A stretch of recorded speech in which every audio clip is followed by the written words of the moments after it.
TV, and this is the preview for the upcoming game on Saturday the 15th of January with a 3 p.m. kick-off as the Boro take on Reading in the Scarbet Championship at the Riverside Stadium. Well, Boro fans will manage to skip through to the fourth round of the Emirates FA Cup just, and I mean just, very late on against Mansfield Town at the One Call Stadium. We got off to a really good start as well. I mean, we went up 1-0 up inside 4 minutes. Uche Piazzu putting a screamer in to put Boro ahead. And then on his Boro debut, no less, after we brought him in from Birmingham City the day before, Colin Boyd-Munce announced himself as a Boro player with the second goal to take us 2-0 up at half-time. And then from the second half, I think you could tell that Mansfield Town were a different team second half, and they pushed for the equaliser and pushed to get back in the game. And they got the reward with a goal back through Ollie Hawkins towards the late midway point of the second half. And then the further could have took us to extra time very late on.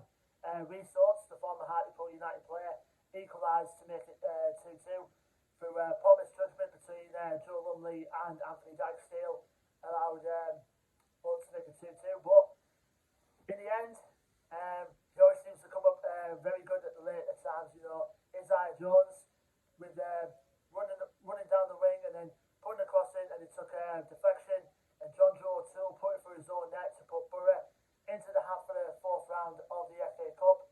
And as we all know, we've got a trip to Old Trafford to look forward to as we take on Manchester United on the 4th of February.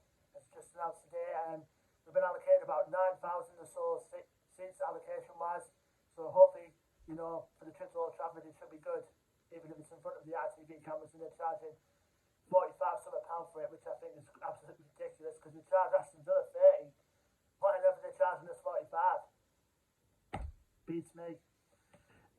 Anyway, going to this upcoming fixture now in the league, you know, a win tomorrow can put us back to the playoff places, because we currently sit below that at the moment in 7th place, as QPR and Huddersfield have leapfrogged us back into the playoff positions. Hopefully, if things go our way, we could go as far as possibly 4th, where we are at the moment. We're doing well in the transfer window at the moment, like I said, with Aaron Connolly and Colin Boyd-Munce coming into the club. We just added Folarin Balogun as well on loan from Arsenal for the rest of the season, which is one of the highly anticipated signings we've had since, you know, before the start of the window began. I mean, I've heard a lot of good things about Folarin Balogun, so hopefully he produces the goals and goods for us, and either him or partner up with Connolly, or if you partner up with Sporra, can make a very interesting partnership. Also, we saw one player leave the club as well. Onel Hernandez had his loan cut short with us. He's since then returned to Norwich, but he's now been moved on to Birmingham City on loan for the rest of the season. So we wish Onel Hernandez well. And another possible incoming, hopefully, Riley McGree, the former Birmingham City player who's currently there whilst registered on loan from Charlotte FC. All fees are being agreed for the Australian international attacking midfielder.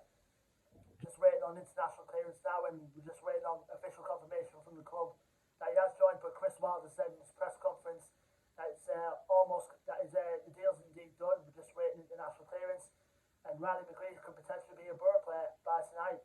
Hopefully announce it, or they could announce it at the game tomorrow. But judging by the way the announcement and the things are taken now, I probably doubt he'll be available for the game tomorrow, and he'll be available probably for the next game, which is away at Blackburn a week on Monday.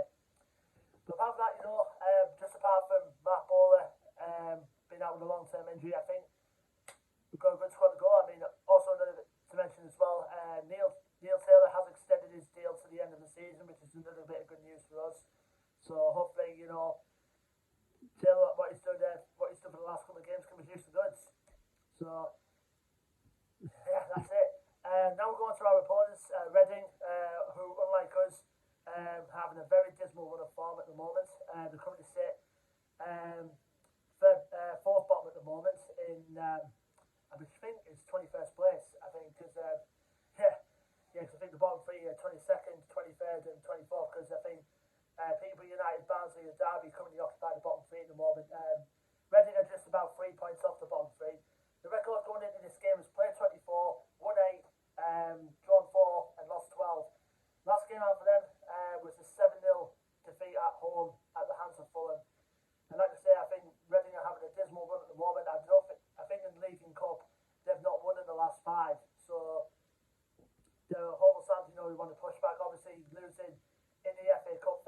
to Kidderminster Harriers obviously was a big blow for them.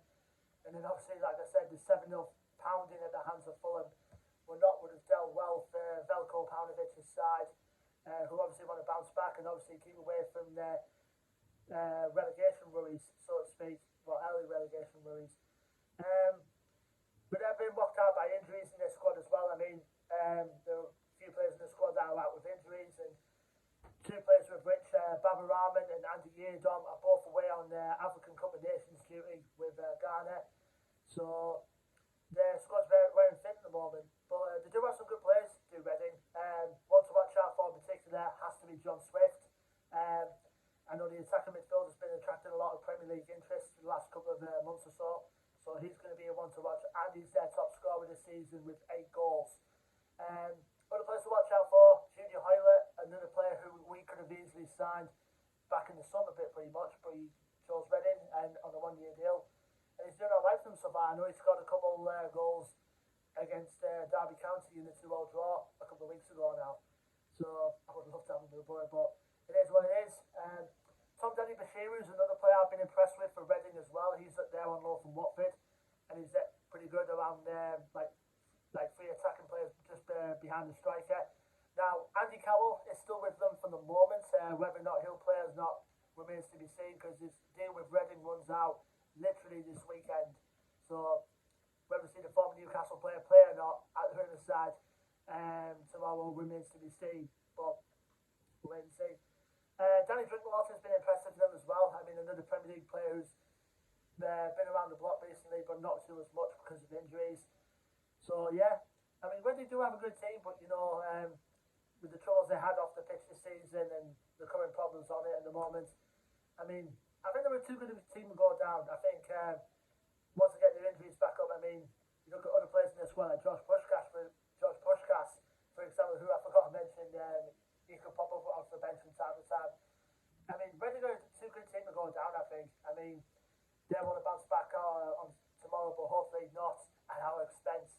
Although they did put one over on us this season at the Select Carlisle Stadium, where they beat us by 1-0, courtesy of Alan Halilovic's goal. So we're obviously going to be bouncing back from that, and then you know, give them a right good pounding, you know, at the Riverside on Saturday, which is our first home game of 2022 as well. Hopefully, we'll hope to get the Riverside bouncing for the exciting few months that could potentially lie ahead for the Borough. We'll see how it goes from there. Anyway, leave me your thoughts and predictions in the comment section below, Borough fans. Don't forget to like, share, and subscribe as always. Our social media links will be in the description below as well.